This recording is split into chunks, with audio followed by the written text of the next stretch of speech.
था। आप खुद एक वक्त में राम मंदिर बनाना चाहते थे जी। कार सेवा की थी आपने, इस पे आपने किताबें लिखी है। उस दिन आपके जहन में क्या चल रहा था? जब मैं राम मंदिर बनाने के लिए जिस जुलूस का हिस्सा था 1990 में, मेरी उम्र 17 साल थी। तो अगर उस जत्थे का फोटो अभी मैंने देखा, क्योंकि जो लोग उस समय गए उन्होंने बड़े गर्व से, जो अभी भी वहाँ हैं, उन्होंने बड़े गर्व से डाला। तो मैंने आपको देखा उस भीड़ में कि अच्छा, उसमें 90% जो लोग थे वो 15 से 20 साल की उम्र के लोग थे। उस समय जो हम सोचते थे कि हम एक हिंदू राष्ट्र बनाएंगे, या हम ये सोचते थे कि राम के साथ इतना बड़ा अन्याय हुआ कि उनके मंदिर को तोड़ के मस्जिद बनाएंगे, क्योंकि हमारे पास एक तरफा इंफॉर्मेशन थी। हमको यही 22 जनवरी क्यों तय की, इस पर कई लोगों ने सवाल उठाए हैं। क्योंकि 22 जनवरी 1950 के दिन भारतीय संविधान का प्रीएम्बल स्वीकार किया गया था, तो उस नाते भी उस दिन की अपनी एक महत्ता है। लेकिन उससे कहीं ज्यादा 26 जनवरी की तो एक बहुत ही प्रमुख रूप से महत्ता है। तो आपने 26 जनवरी का महत्व कहीं न कहीं इसके जरिए कम किया। दलित दस्तक का 2024 का शानदार बहुजन कैलेंडर आ चुका है। बुकिंग के लिए दिए गए नंबर पर व्हाट्सएप करें या ईमेल करें। जय भीम, नमस्कार। मैं हूं अशोक दास, आप देख रहे हैं दलित दस्तक। और जैसे कि आप देख सकते हैं हमारे साथ भौर मेघवंशी जी हैं, पत्रकार हैं, लेखक हैं, और उनकी किताब मैं एक कार सेवक था जो आई थी 2 साल पहले ना भौर जी, 2019 में उसकी काफ़ी चर्चा रही थी। और 6 भाषाओं में ये इस किताब अनुवाद की जा चुकी है। इस बीच में 22 जनवरी को राम मंदिर का उद्घाटन हो चुका है और अब चर्चा चल रही है कि ज्ञानव्यापी मस्जिद किस जगह पे फिर बनेगा, और फिर मथुरा जाएंगे। जब राम मंदिर की बात होती है, उसके प्राण प्रतिष्ठा की बात हो रही है, तो एक कार सेवकों का दौर चला था और कार सेवक ही थे जिन्होंने मस्जिद पे कब्जा किया था और फिर जाके राम मंदिर बनी थी। कार सेवक थे भौर मेघवंशी जी, बीच में छोड़ दिया और अब किताब लिख डाली है। हमने पहले भी इनसे इस बारे में बात की थी। आज एक बार फिर से भौर जी, जब राम मंदिर बन गया है, प्राण प्रतिष्ठा हो गई है, ज्ञानव्यापी को लेकर विवाद शुरू हो गया है कई बार बीच में, और कहा जा रहा है कि आने वाले दिनों में भी विवाद बढ़ सकता है इसको लेके, मथुरा को लेकर बात हो रही है। लोग कह रहे हैं कि भारत हिंदू राष्ट्र की तरफ जा रहा है। ये बात तो सही है कि 22 जनवरी वो तारीख है जी। और इस बात के लिए शायद याद की जाएगी जब जो एक थियोक्रेटिक स्टेट हमारा जो बनने जा रहा है, एक सेक्युलर स्टेट, एक धार्मिक राष्ट्र राज्य की तरफ जो जाता हुआ दिख रहा है, वो हमने साफ तौर पे 22 जनवरी को देखा है। जिस तरीके से लोग निकले हैं, जिस तरीके से आतिशबाजी हुई है, और जो आप उस दिन देख पाए, तो मुझे लगता है कि ये बात सही है कि अघोषित रूप से हम एक हिंदू राष्ट्र की तरफ बढ़ रहे हैं। आज इस बीच में भंवर जी, मेरे पास दिल्ली से फ़ोन आया अभी। लोगों ने कहा कि जिस तरीके से 26 जनवरी 15 अगस्त को तिरंगे बिका करते थे, इस बार तिरंगे दिख नहीं रहे हैं। और जो 22 जनवरी को झंडे बिके थे अयोध्या से रिलेटेड, राम मंदिर को लेकर, जय श्री राम वाले झंडे, आज सड़कों पे और गाड़ियों पे वही झंडे लगे हुए दौड़ रहे हैं। और गणतंत्र दिवस के दिन जो तिरंगा घूमता है पूरे देश में, वो तिरंगा आज गायब है सड़कों से। हाँ, वो तो साफ तौर पे दिख रहा है कि ये जानबूझ करके क्या 22 तारीख तय की गई, क्योंकि पहली बात तो ये है कि राम मंदिर अभी बन रहा है, वो अभी तो पूरा बन के तैयार नहीं हुआ, लेकिन बावजूद इसके भी इतनी जल्दबाजी क्या थी कि आपको उसका बनते हुए मंदिर का, पूर्ण मंदिर का हिंदू संतों ने विरोध भी किया, आपने किया। और दूसरा, आपने 22 जनवरी क्यों तय की, इस पर कई लोगों ने सवाल उठाए हैं। क्योंकि 22 जनवरी 1950 के दिन भारतीय संविधान का प्रीएम्बल स्वीकार किया गया था, तो उस नाते भी उस दिन की अपनी एक महत्ता है। लेकिन उससे कहीं ज्यादा 26 जनवरी की तो एक बहुत ही प्रमुख रूप से महत्ता है। तो आपने 26 जनवरी का महत्व कहीं न कहीं इसके जरिए कम किया है, क्योंकि 26 जनवरी से पहले 15-20 दिन पहले से स्कूलों में तैयारियां शुरू होती है, बहुत सारी चीजें शुरू होती है। लेकिन इस बार हम देख रहे हैं कि बच्चे राम बन रहे हैं, हनुमान बन रहे हैं, रामायण के चरित्र बनाए जा रहे हैं, उनके नाटक किए जा रहे हैं। और 22 जनवरी को स्कूलों ने बच्चों को सड़कों पे निकाला है, स्टूडेंट्स की रैलियां हुई है, कॉलेजेस में राम मंदिर की प्राण प्रतिष्ठा के कार्यक्रम हुए हैं, और ये सारे कार्यक्रम करने के लिए लंबे समय की तैयारी हुई है। तो जो तैयारी गणतंत्र दिवस के लिए हुआ करती थी, वो सारी एनर्जी आपने 22 जनवरी को लगा दी। और दूसरा ये कि आपने तिरंगे की जगह भगवा को रिप्लेस कर दिया।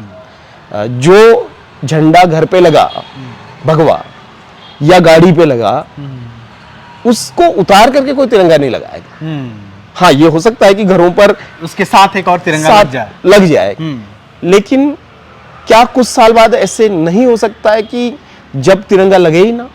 ये खतरा है निश्चित रूप से, क्योंकि एक झंडा लग गया ना। मतलब कहा नहीं जा रहा है घोषित तौर पे, लेकिन कहीं ना कहीं अघोषित तौर पे चीजें होनी शुरू हो गई है। निश्चित रूप से आप अगर इस पूरे प्रकरण के दौरान, इस सारी जो प्राण प्रतिष्ठा हुई है, इस चर्चा के दौरान अगर आप शब्दावली भी देखें, तो शंकराचार्य क्या भाषा बोल रहे हैं।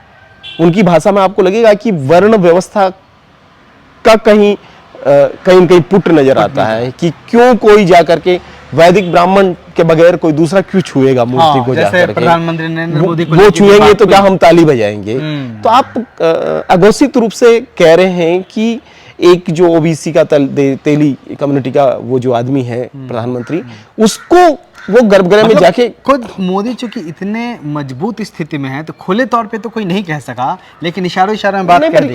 ये इशारा जो है ना, ये कोई कम इशारा नहीं है। दूसरा ये कहना है कि सब कुछ शास्त्र सम्मत तरीके से होगा।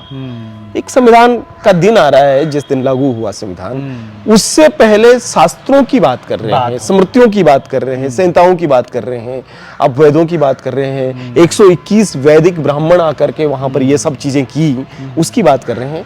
तो मुझे लगता है कि इन सब चीजों को देखते हुए ये जो खतरा जिसकी तरफ आपने इशारा किया, हिंदू राष्ट्र की तरफ बढ़ता हुआ भारत, वैसे तो देखिए हिंदू मेजोरिटी में सदैव था। आपकी सारी स्कूलों में सरस्वती के मंदिर हैं।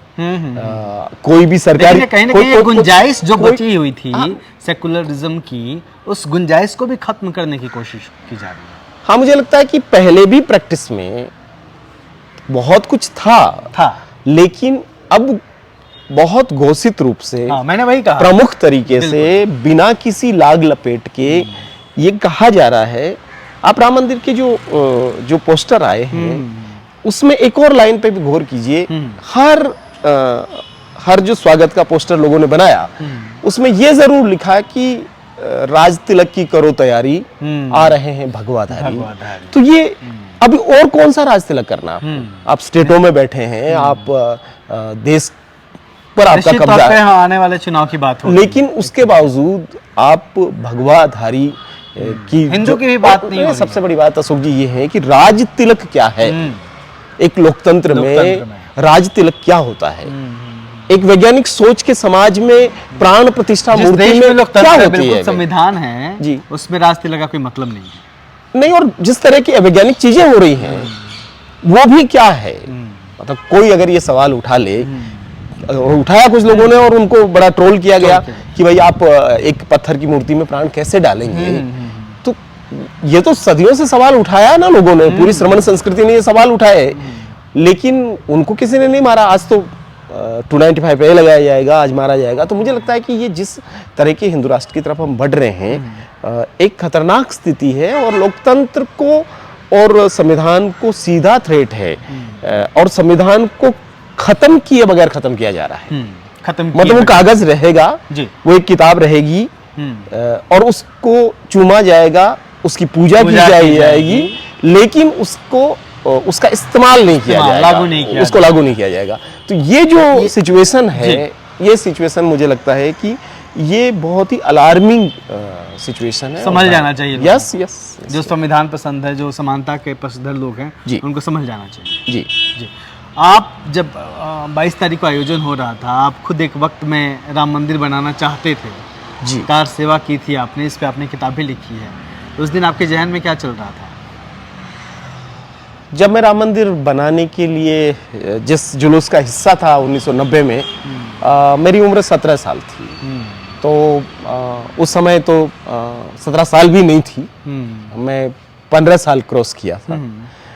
तो अगर उस जत्थे का फोटो अभी मैंने देखा, क्योंकि जो लोग उस समय गए उन्होंने बड़े गर्व से, जो अभी भी वहां हैं, उन्होंने बड़े गर्व से डाला। तो मैंने आपको देखा उस भीड़ में कि उसमें 90% जो लोग थे वो 15 से 20 साल की उम्र के लोग थे। उस समय जो हम सोचते थे कि हम एक हिंदू राष्ट्र बनाएंगे, या हम ये सोचते थे कि राम के साथ इतना बड़ा अन्याय हुआ कि उनके मंदिर को तोड़ के मस्जिद बनाई गई, क्योंकि हमारे पास एक तरफा इंफॉर्मेशन थी, हमको यही बताया गया। और 15 साल का लड़का 16 साल का लड़का समझ ही कितनी रखता है, कुछ ज्यादा नहीं। तो जो कहा गया उसी में हमारा यकीन था। लेकिन जब वहां से निकले और बाकी चीजें समझी तो समझ में आया कि अभी तो वो भी पता नहीं है कि वो ढांचा क्या था। यहाँ के भारत के बौद्ध समाज के लोगों ने कहा कि वो तो साकेत नगरी का बाबरी बौद्ध विहार था।